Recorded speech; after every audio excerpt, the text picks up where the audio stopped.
आपण बघत आहात CTV न्यूज. नजर प्रत्येक बातमीवर. हिंदी आणि मराठी भाषेत बातम्या प्रसारित करणारे जिल्ह्यातील एकमेव channel. Sponsored by Sukhkarta associates. आणि आता पाहूया गेल्या 24 तासातील बातम्या पटापट. बातमी आहे गडचिरोली जिल्ह्यातील सिरोंचाची. रक्षाबंधनासाठी बहिणीकडे जाणाऱ्या कुटुंबाचा गंभीर अपघात झाला असून या अपघातात 8 वर्षीय मुलाचा जागीच मृत्यू झाला तर आई वडील गंभीर जखमी आहेत.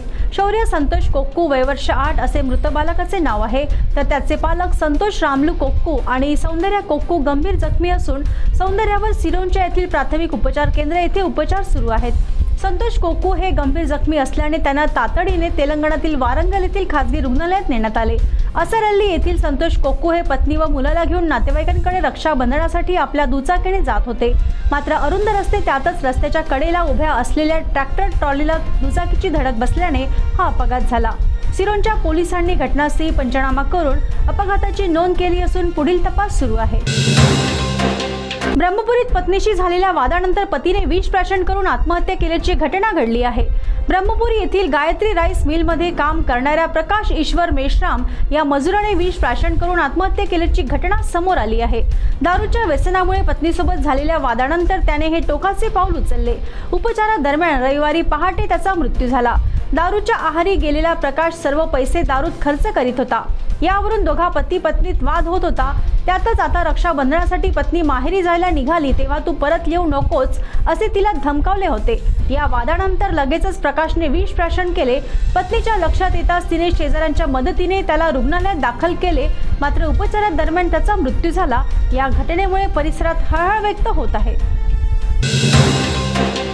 चंद्रपूर येथील डॉक्टर बाबासाहेब आंबेडकर महाविद्यालय परिसरात सुरू असलेल्या अम्मा की पढाई या उपक्रमावरून सुरू झालेला वाद पुन्हा एकदा पेटला आहे.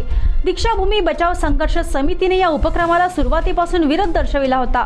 नंतर आमदार किशोर जोरगेवार यांनी हा उपक्रम इतर ठिकाणी हलविला असला तरी आता त्यांच्या एका कार्यकर्त्यांच्या वादग्रस्त विधानामुळे नवीन वाद निर्माण झाला आहे. अलीकडेच आमदार किशोर जोरगेवार यांच्या एका कार्यकर्त्याने हाथी चलता है कुत्ते भौंकते हैं असे विधान केले. या विधानाचा संदर्भ अम्मा की पढाईच्या विरोधकांकडे असल्याचा आरोप माजी नगरसेवक आणि दीक्षाभूमी बचाव संघर्ष समितीचे नेते अनिल रामटेके यांनी केला आहे. त्यांनी हे विधान धमकीजनक आणि भडकाऊ असल्याचे सांगत तीव्र निषेध व्यक्त केला. गडचिरोली जिल्ह्यातून एक दुःखद घटना समोर आली आहे. रक्षाबंधनाच्या सुट्टीच्या निमित्ताने गावी आलेल्या एका तरुण इंजिनियरचा मृत्यू झाल्याची हृदयद्रावक घटना घडली. मृत तरुणाचे नाव दलसू नरोटे असे आहे. जागतिक आदिवासी दिवस, रक्षाबंधन आणि लगेच रविवार अशा लागोपाठ सुट्ट्या असल्याने दलसू नरोटे हे त्यांच्या पत्नी आणि 2 मुलांना घेऊन त्यांच्या गावी एटापल्ली तालुक्यातील कारंपल्ली येथे आले होते. शुक्रवारी 8 ऑगस्ट रोजी दलसू हे शेतात रोवणीचे काम पाहण्यासाठी शेताच्या जवळच्या नाल्यावर गेले. नाल्याजवळ फिरताना त्यांना फीट आली आणि ते नाल्यात पडले. शरीराची काहीही हालचाल करता न आल्यामुळे त्यांचा मृत्यू झाला. मिळालेल्या माहितीप्रमाणे दलसू नरोटे हे नांदेड तालुक्याच्या मुखेड येथील महावितरण विभागात सहाय्यक अभियंता पदावर कार्यरत होते. या घटनेमुळे संपूर्ण गावात हळहळ व्यक्त केली जात आहे. वणी येथील प्रेमनगरमध्ये पोलिसांनी छापा टाकून जबरदस्ती वेश्या व्यवसाय ढकललेल्या तरुणीची सुटका केली आहे, तर मालकीणीला देखील अटक करण्यात आली आहे. वणीतील प्रेमनगर येथे एका 22 वर्षीय मुलीला जबरदस्तीने वेश्या व्यवसाय ढकलल्याची माहिती फ्रीडम फार्म या स्वयंसेवी संस्थेच्या कार्यकर्त्यांना मिळाली. या माहितीच्या आधारे उपविभागीय पोलीस अधिकारी वणी यांनी पथक तयार करून 9 ऑगस्टच्या रात्री सापळा रचून एक बनावट ग्राहक लक्ष्मी सिसोदिया यांच्या घरी पाठवला. लक्ष्मीने 300 रुपयात सौदा फिक्स केला व 22 वर्षीय तरुणीला ग्राहकासोबत पाठवल्यानंतर पोलिसांनी तात्काळ घटनास्थळी धाड टाकली व तरुणीची सुटका केली. तिला वेश्या व्यवसाय ढकलणाऱ्या 45 वर्षीय महिलेवर अनैतिक व्यापार प्रतिबंधक कायद्याअंतर्गत गुन्हा दाखल करून तिला अटक केली. भिवापूर वार्डातील चोरी गेलेली दुचाकी पोलिसांच्या हाती लागली असून ती दुचाकी मालकास परत देण्यात आली आहे. या गुन्ह्यात रेकॉर्डवरीलच आरोपी असल्याने पोलिसांनी त्याला अटक केली आहे.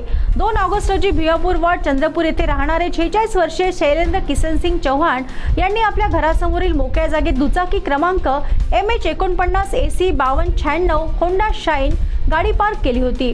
मात्र दुसऱ्या दिवशी सकाळी मोटरसायकल जागेवर नव्हती. सगळीकडे शोध घेतल्यानंतर चौहान यांनी शहर पोलीस ठाण्यात तक्रार दाखल केली. तपासादरम्यान शहर पोलीस ठाण्याच्या हद्दीत रेकॉर्डवरील आरोपीचा शोध घेतला असता सदर दुचाकी वाहन हे कोरपणा तालुक्यातील गडचांदूर शहर ज्योतिबा फुले चौकात राहणारा रेकॉर्डवरील आरोपी 28 वर्षीय आरिफ कलंदर शेख यांच्याकडे आढळून आली. पोलिसांनी आरिफला अटक केली आहे. तेलंगणा सीमेवरील 12.5 गावांसंदर्भात सर्वोच्च न्यायालयाने 1997 मध्ये निकाल देताना ही गावे महाराष्ट्राची असल्याचे स्पष्ट केले। यानंतरही या गावांचे अधिकृत सीमांकन प्रक्रिया पूर्ण झालेली नाही, असा मुद्दा चंद्रपूरच्या खासदार प्रतिभा धानोरकर यांच्या नेतृत्वातील शिष्टमंडळाने केंद्रीय मंत्री भूपेंद्र यादव यांच्या समक्ष मांडला। केंद्र आणि राज्य सरकारने समन्वय साधून तातडीने उपाययोजना करण्याची विनंतीही केली। यावर यादव यांनी लवकरच सकारात्मक तोडगा काढण्याचे आश्वासन दिले। वाघांचा वावर असलेल्या 18 राज्यातील जंगलात येत्या डिसेंबर पासून 2026 साठीची व्याघ्र गणना केली जाणार आहे। यासाठीची प्रशिक्षण प्रक्रिया ऑगस्टच्या अखेरीस प्रारंभ होईल। रेषा विभाजन व कॅमेरा ट्रॅपिंगद्वारे ही गणना केली जाईल। 2022च्या प्रगणनेनुसार देशात वाघांची संख्या 3167 इतकी नोंदविण्यात आली होती। डेहराडूनच्या भारतीय वन्यजीव संस्थेने विकसित केलेल्या रेषा विभाजन पद्धतीने 2006 मध्ये प्रथमच व्याघ्र गणना करण्यात आली होती। या वर्षीही 6व्यांदा त्याच पद्धतीने व्याघ्र गणनेची मोहीम राबविली जाणार आहे। ही गणना नेमकी कशी करायची, त्यासाठीची पद्धतीचे अधिकारी कर्मचारी यांना प्रशिक्षणही दिले जाईल। मान्सून संपल्यानंतर हे प्रशिक्षण टप्प्याटप्प्याने दिले जाईल। यानंतर प्रत्यक्ष व्याघ्र गणना वर्षाच्या शेवटच्या महिन्यात होणार आहे। तब्बल 10 वर्षांनंतर संसदेच्या प्रांगणात खासदारांचा एल्गार पाहायला मिळाला। मतचोरी आणि ईव्हीएम मशीनच्या विरोधात आज काँग्रेससह विरोधी पक्षातील खासदारांनी एल्गार पुकारला।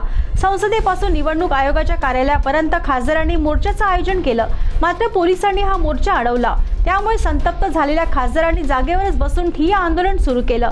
जोराजोरात घोषणा देत असतानाच एका महिला खासदाराची प्रकृती बिघडली, त्यामुळे वातावरण अधिकच तापलं होतं।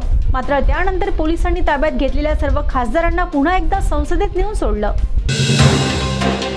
तर या होत्या आजच्या पटापट बातम्या। लवकरच भेटूया पुन्हा काही नव्या बातम्यांसह। तोपर्यंत अशाच बातम्यांची अपडेट पाहण्यासाठी बघत रहा CTV न्यूज, नजर प्रत्येक बातमीवर। नमस्कार।